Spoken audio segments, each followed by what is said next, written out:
You're trapped in a prison with no walls. Think about that for a moment. Every morning you wake up free, to move free, to choose free to speak. Yet something holds you tighter than any chain ever could. It's invisible, but you feel it constantly. The pressure to respond, to perform, to maintain the version of yourself that everyone expects. Here's the part. Nobody talks about the people who seem most successful, often feel the deepest emptiness. You've checked all the boxes: stable career, good relationships, functional life. On paper, you're winning. But late at night, alone with your thoughts, you know the truth. You've been performing a role for so long that you've forgotten who sits behind the mask. This isn't madness. It's a signal. There's a psychological concept that explains what you're experiencing. The persona, the social mask we all wear, becomes a prison when it grows too tight. What starts as protection becomes suffocation. The face underneath struggles to breathe. We live in an era where disappearing seems like a crime. Society idolizes visibility, being available, being accessible, responding instantly, sharing every achievement, every thought, every moment. Social media has turned introspection into suspicion and silence into an unforgivable absence. But what if constant exposure is slowly killing the possibility of you becoming who you were truly meant to be? True transformation doesn't happen under the eyes of others. It requires withdrawal. It requires disappearance, not as escape, but as radical reconstruction. This is about conscious descent, a deliberate dive away from performance, from expectations, from noise. The patients who achieved the deepest transformations were those who dared to disappear. Those who canceled commitments, withdrew from social media, entered a state of sacred unavailability. And there, far from external demands, they found something they couldn't find in the noise: their own essence. The truth is brutal, but liberating. You cannot become someone new while everyone still treats you as who you were. Your constant presence in the world, physical or digital, is an anchor pulling you backward. Every notification, every message, every casual interaction reaffirms your old identity. And when you're trying to transform, this constant reaffirmation becomes silent sabotage. If you feel trapped in an identity that no longer represents who you are, if you know there's a version of you waiting to be born, but you don't know how to reach it, stay with me. You won't hear empty promises or easy solutions. You'll hear truths. You'll receive a path. And if you have enough courage to follow it, you won't just disappear. You will be reborn. Before we descend together, if this resonates with something buried inside you, subscribe to this channel. Let's build a community of people brave enough to disappear in order to truly appear. Let's talk about the moments when the mask begins to crack. Maybe it was the breakup that shattered not just your relationship, but your entire sense of who you are. Or the promotion that felt less like achievement and more like a prison sentence. Perhaps it was the milestone birthday where you realized you're living someone else's dream. Or the success that left you more empty than failure ever did. Picture someone we'll call Sarah. She's 32, accomplished, admired. Master's degree, corner office, Instagram following, engaged to someone perfect on paper. Everyone sees her life as aspirational, but inside she's drowning in existential nausea. Everything looks perfect. Everything feels wrong. She wakes up exhausted despite sleeping 8 hours. She cries in her car before walking into the office with a smile. She schedules therapy but can't articulate what's wrong because nothing is objectively wrong. That's what makes it terrifying. What Sarah is experiencing isn't a breakdown. It's a breakthrough attempting to happen. Her psyche is trying to save her from a life that doesn't belong to her. These trigger moments reveal an invisible fracture. Your body says yes, while your soul screams no. You're exhausted by being functional. The thought of disappearing isn't suicidal, it's spiritual. It's your deepest self, demanding space. Here's what's actually happening inside you. There are two selves occupying one body. The first is the survival self. This is what life trained you to be. The people pleaser who learned that love comes with conditions. The achiever who discovered that worth is measured in accomplishments. The performer who realized that authenticity is dangerous, but conformity is safe. This self functions brilliantly in the world. It knows how to dress, how to speak, how to succeed. But it feels hollow because it is hollow. It's a construction, not your core. The second is the real self. This is what your psyche longs to become. The artist who became an accountant to pay bills. The free spirit crushed by conformity. The truth teller silenced by politeness. This self is buried under layers of compromise, but it's still alive, still calling, growing louder in the silence. The war between these two selves is exhausting you. It manifests as chronic fatigue that no amount of sleep can cure.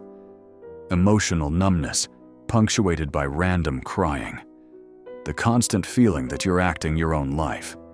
Hypervigilance, always monitoring how you're being perceived, adjusting your mask in real time. Think of the persona as armor that became a cage. What once protected you now imprisons you. The self is an ember buried under ash, waiting for oxygen. Your life is a script someone else wrote, and you've been reading the lines so long you forgot you could improvise. This is why you want to disappear. Not to escape life, but to remove the costume. What society calls depression, depth, psychology calls initiation. What culture labels crisis, the psyche knows as calling. What your therapist finds concerning your soul recognizes as coming home. Here's your permission. What if this desire to vanish isn't pathology? What if it's wisdom? What if your psyche is trying to drag you into the cave where your real life is waiting? You're not crazy for feeling this. You're not broken for wanting to disappear. You're not weak for being tired of performing. You're hearing the call that precedes all transformation. The question isn't whether you should disappear. The question is, do you have the courage to do it consciously, to turn what looks like collapse into the most strategic move of your life? There was a profound clinical observation that changed psychology forever. Patients fell into two groups, those who improved and those who transformed. The improvers learned coping strategies, managed symptoms, functioned better. They got incrementally better at living the same life. The transformers did something different. They withdrew from the world. They canceled obligations, left jobs, disappeared from social circles. And in that disappearance, they found what therapy alone couldn't provide. They found themselves. This is what conscious descent means. Not breakdown, but breakthrough protocol. Not isolation from depression, but isolation for reconstruction. Not running away from life, but tunneling toward authentic life. After a major professional split, one of psychology's founding figures could have defended his reputation, maintained his visibility, fought for his position in the scientific community. Instead, he built a tower by a lake and disappeared for years. While the world worried, he confronted his unconscious. He drew, sculpted, wrote, walked, and reflected. He emerged with the foundation of a new understanding of the human psyche. This personal withdrawal taught a crucial lesson. Transformation cannot happen under constant observation. Here's why visibility kills evolution. Every person who knows you is a mirror reflecting your old self back to you. Your family sees you as you were at 15. Your friends see you through shared memories. Your colleagues see you through your role. Your social media followers see you through your curated highlights. Human beings are suggestible creatures. We unconsciously conform to how we're perceived. Every interaction with someone who knows old you pulls you back. It's like trying to plant a garden while people keep digging up the seeds to check if they're growing. You respond to a childhood friend's text and immediately regress to that insecure teenager. You attend a family gathering and activate patterns you swore you'd outgrown. You post online and perform for an audience that expects a version of you that no longer exists. Each interaction is a hook pulling you back to a shore you're trying to leave. Digital presence amplifies this problem exponentially. Social media doesn't just reflect old identity, it archives it. Your past posts, old photos, previous opinions create a public prison. Algorithms reinforce who you were, making evolution almost impossible. Your brand becomes your cage. Individuation, becoming your true self, cannot happen under the gaze of those who knew who you were. The witness shapes the witnessed. Most people think evolution is additive. Add new habits, new knowledge, new practices. But real transformation is subtractive first. Remove the world's expectations. Remove the performance. Remove the audience. This is where strategic disappearance becomes necessary. Not ghosting, but boundary setting with sacred purpose. Not antisocial behavior, but pro-self-commitment. Not abandonment of others, but devotion to your authentic life. The withdrawal must be intentional with purpose and plan. Temporary, not permanent exile, but strategic retreat. Private, not announced, not explained, not justified. Structured, not chaos, but disciplined reconstruction. You might be thinking, won't people think I'm crazy? Won't I lose friendships? Won't my career suffer? The honest answer: some will misunderstand. Some relationships will change. Some opportunities will pass. But here's the truth that will set you free. What you're maintaining by staying visible isn't real anyway. You're protecting a performance, not your life. The conscious descent unfolds in phases. The declaration comes first. You don't need permission, but you need decision. Set a time frame, minimum 3 months, for real transformation. No explanations needed. I'm taking time for myself is a complete sentence. Then comes the silence. This is where most people fail. The discomfort feels unbearable. Your mind creates emergencies to pull you back. Every urge to reconnect is the old self trying to survive. Resist. Let the noise surface. It's been waiting. Next is the confrontation. Now the real work begins. You meet what you've avoided. Old grief surfaces. Childhood wounds open. Patterns become visible. This isn't regression, it's reintegration. The parts of yourself you abandoned to function need to be reclaimed. Finally comes the reconstruction. New identity isn't found, it's built. Daily rituals create new neural pathways. Writing, creating, moving, giving form to the formless self within. You're not recovering old you.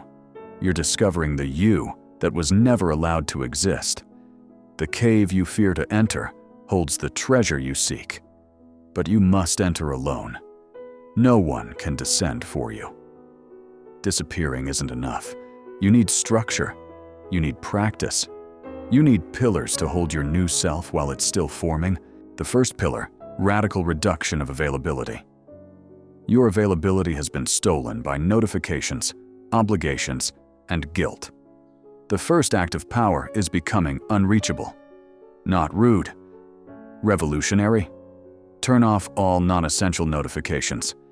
Actually turn off all of them. Set specific available hours outside those times you don't exist. Owe no explanations for your absence. Delete social media apps.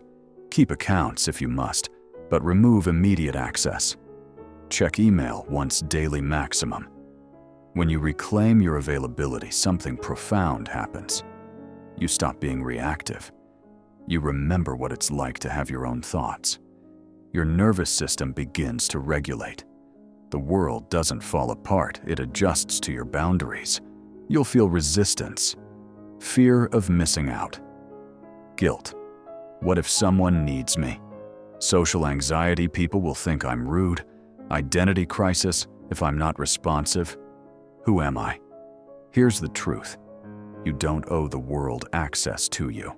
Your time, attention, and energy are your most valuable resources. Guard them like your life depends on it, because it does. Every time you resist the urge to check, to respond, to be available, you're casting a vote for your real life. Vote by vote, that life begins to take shape. The second pillar, elimination of passive consumption.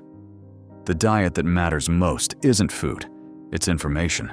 You've been feeding your mind poison. Cut mindless scrolling news, obsession, short-form video addiction, binge watching as emotional numbing, and background noise running constantly. Your unconscious can't speak when you're drowning it out. Passive consumption is active avoidance. The mind needs silence to metabolize experience. Creativity requires empty space. Instead, read deeply, not more. Write even badly, especially badly at first. Create something, art, music, building, coding, anything. Sit in silence. This will be excruciating. That's the point. Move your body with intention. We heal by making, not consuming. When you stop being an audience to everyone else's life, you finally become the protagonist of your own. The third pillar, creation of reconstruction routines. Each morning, wake without looking at a screen. Move for 20 minutes, not exercise, but communion with your body. Journal before the world intrudes. Who am I becoming today? Set one intention, not for achievement, but for alignment. At midday, eat without distraction. Take a 15-minute solitude walk. Check in. Am I living my life or performing someone else's? Adjust course if needed. Each evening, review your day. What patterns emerged? What old self showed up? What new self broke through? Read something challenging. Create something for 30 minutes. No screens after 9. Weekly, take 2 hours for extended journaling. Dive into shadow material. Plan the next week based on who you're becoming, not who you were. Review transformation markers. What's different? What's emerging? Repetition rewires the brain. Identity isn't discovered once it's practiced daily, until it becomes natural. You're not waiting to feel different before acting different. You're acting different until you become different. Every single time you complete one of these rituals, you're sending a signal to your unconscious. I'm serious. I'm committed. I'm not going back. And your psyche responds by giving you more clarity, more courage, more of your real self. The fourth pillar, the transformation journal. This isn't a diary. This is the most important conversation of your life, the one with yourself. Write daily for 15 to 30 minutes. Track your shadow. What old pattern showed up today? What did I avoid? What uncomfortable truth am I not facing? Document emergence. What felt different today? What new behavior surprised me? What part of my real self spoke up? Process integration. If my psyche could speak directly to me right now, what would it say? What does the person I'm becoming need from the person I am today? Writing makes the invisible visible. Patterns and you can see. You can change. Progress. You can track, you can trust. The self you document becomes more real than the self you perform. Write by hand. Pen connects to the unconscious differently than typing. Keep it completely private, total honesty only. Write daily. Consistency matters more than length. Be reflective, not just descriptive. Not what happened, but what it means. Your journal witnesses your becoming. Miss a day and you'll feel it. Keep showing up, and 6 months from now, you won't recognize who wrote the first entries. That's the point. In deep quiet, a predictable pattern unfolds. The first weeks bring noise and anxiety, a constant urge to return. Then grief surfaces for time lost, for the false life lived. Anger emerges next at yourself, at others, at the world that shaped you into someone you're not. Then comes emptiness, the scary void, where new identity forms. By week 9 or 10, whispers of the real self appear tiny, fragile, true. Finally, clarity arrives like putting on glasses after years of blur. One morning you wake up and realize you don't recognize the person you were 3 months ago. Not with judgment, but with compassion. And distance, like seeing a costume you wore so long you forgot it wasn't your skin. Integration completes. Shadow parts no longer terrified, they're just human. Old wounds no longer fester, they're just scars with stories. The false self is no longer an enemy, just a survival strategy that served its time. The real self is no longer buried. It's rising, emerging, living. When you return to the world, you don't come back to be recognized. You come back to exist authentically. People notice something in your eyes, presence, not performance. Something in your voice, conviction, not compliance. Something in your boundaries, clarity, not cruelty. Something in your silence, peace, not emptiness. Here's the uncomfortable truth. Some people won't like the new you. Those who benefited from your self-abandonment will feel betrayed. Those who needed you small will feel threatened. Those who knew old you will feel confused. And that's perfect, because you didn't disappear to become more likable. You disappeared to become more real. And real is magnetic. It attracts aligned souls and repels misaligned ones. You don't explain your transformation. You don't apologize for your evolution. You don't shrink to make others comfortable. You don't perform to prove you're still you because you're not. You're better. The privilege of a lifetime is becoming who you truly are. But that privilege isn't given. It's claimed. Usually in silence. Always in solitude. Forever through courage. What changes after transformation? In relationships, you attract different people, ones who meet you, not your mask. Old friendships either deepen or dissolve. Both are okay. You stop explaining and defending yourself. Intimacy becomes possible because you're actually present. In work, you either transform your career to fit your real self, or you gain clarity to walk away and build something true. Success stops being external metrics and becomes internal alignment. Burnout becomes impossible because you're living from your center. In daily life, mornings feel different. You wake up as yourself. Decisions become easier, aligned, or not aligned, simple. Anxiety decreases because you're not maintaining a lie anymore. Energy increases because authenticity energizes, while performance exhausts. You don't become loud or dramatic. You become solid, grounded, clear. And that solidity changes everything in your orbit, not through force, but through presence. This path isn't popular. Strategic disappearance looks like madness to those still trapped in performance. They'll call you selfish, weird, lost. Let them. While they're watching you vanish, you'll be doing the most important work of your life, finding out who you are when no one's looking. And when you return, you won't need their approval anymore, because you'll have found something infinitely more valuable: yourself. The desire to disappear isn't weakness. It's your psyche's wisdom. It's the self calling you home.